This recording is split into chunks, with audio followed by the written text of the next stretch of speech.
Grüßt euch, Agroplus 70. Weiter geht's mit Teil 2. Kupplung ausbauen. Ein paar Bilder, Eindrücke vom Innenleben. Ich habe jetzt da nicht vor, ein großes Technik-Erklärvideo, Ausbildung zum Betreiben. Kein Berufsschulmacher.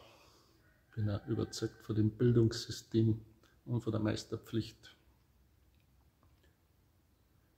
Mich einfach gerade ein bisschen bildlich festhalten für Leute, die an so Fahrzeuge mal rumschrauben möchten und dann sicher mal informieren, was auf sie zukommt, was sie erwartet. Ich bin auch nämlich einer, der wo gerne mal im Internet schaut, bevor ich so einen Schlepper aufmache und zlege, über Schadensursachen und Symptome, was man alles so im Netz findet, in die Foren.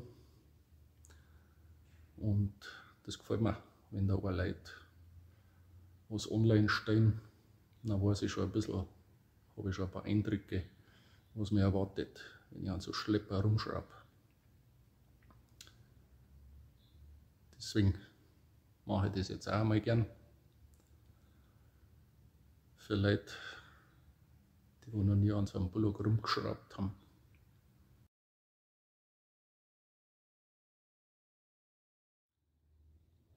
Die Welle wehrt sich, die will nicht raus aus der Verzahnung. Da habe ich mal die Kupplung weggeschraubt, damit ich es mit Rostlöser da hinten einspritzen kann.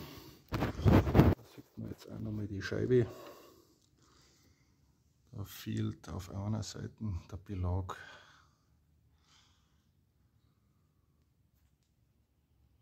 Schaut ganz lustig aus. Ich schiebe jetzt einmal darüber, da habe ich die Kupplung aufgesteckt und die Scheibe dann auch einmal aus dem Schuss. Und jetzt habe ich da Zugang zu der Verzahnung. Die werde ich jetzt noch ein paar Mal mit dem Rostlöser einspritzen und hoffe, dass sie sich irgendwann einmal willig wird und die leicht rausgeht. Geschafft, die Welle hat nachgegeben. Sieht man, wie schön braun das ist vom Rost.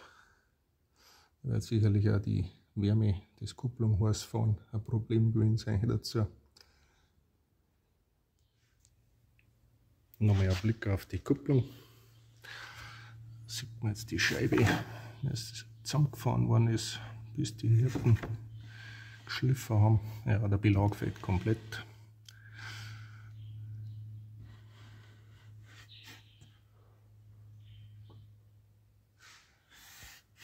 Der Automat schaut dementsprechend aus. Das wird sowieso alles neu, ein Kupplungssatz. Da weiß ich nicht, ob es Glück im Unglück ist, dass auf der Schwungseite der Kupplungsbelag ganz blind ist. Kann man theoretisch wahrscheinlich lassen, die Schwungscheiben. Das passt. Ausrucklager. Das wird alles neu. Und die Welle, die tun wir wieder rein.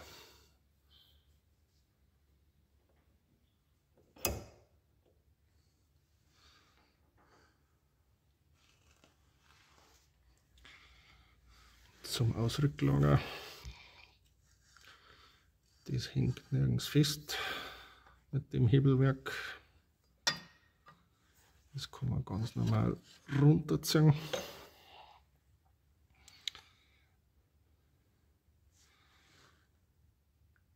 Der Hebel baumelt da so herum.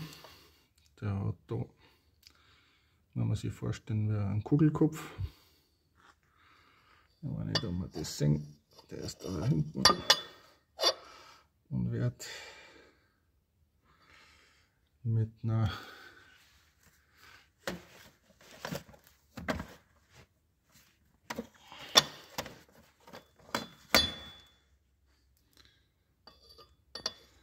mit seiner Feder an Ort und Stelle gehalten.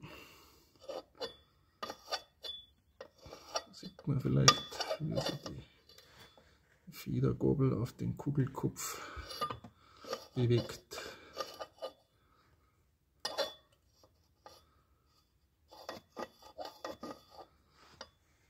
Die Blechfeder habe ich schon erlebt, die bricht auch gerne mal ab. Dann müssen wir halt was unternehmen. Aber so in meinem Fall jetzt wird da nicht viel passieren.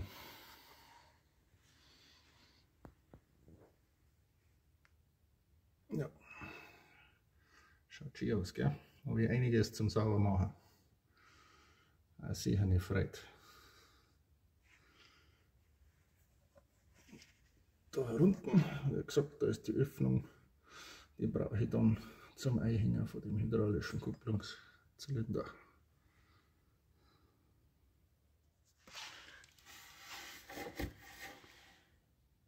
Da ist mir noch was aufgefallen an der Kupplungsscheibe, die ist da ganz komisch eingelaufen. Da müssen wir nochmal zum Bullock hinschauen. Was den Durchmesser haben kommt, das war das Rohr. Tatsächlich, das ist locker. Aber. Das ist eigentlich die Führung vom Ausrücklager. Die geht da komplett raus.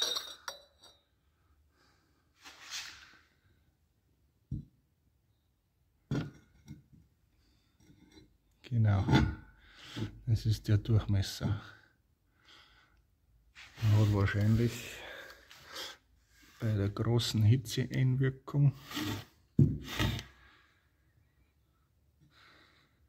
das Ausrücklager auf der Schiebestück geklemmt und dann ist die ganze mit dem Ausrücklager das Rohr noch mit Vierer gekommen, hat es das noch rausgezogen aus dem Getriebe. Das müssen wir jetzt noch genauer anschauen. Vielleicht gibt es noch einen Teil 3 vom Video. So, das war's jetzt mit Bilder und Eindrücke vom Agro Plus 70 Kupplung. Jetzt habe ich noch ein bisschen Ursachenforschung und Schadbegutachtung vor mir von dem Rohr, von der Führung vom Ausrücklager. Ich muss das dann mit dem Besitzer noch abklären, wie viel Geld da mal ausgeben, was wir alles neu machen. Dann wird der Bullock wieder zusammengebaut. Dann bis zum nächsten Video. Für euch.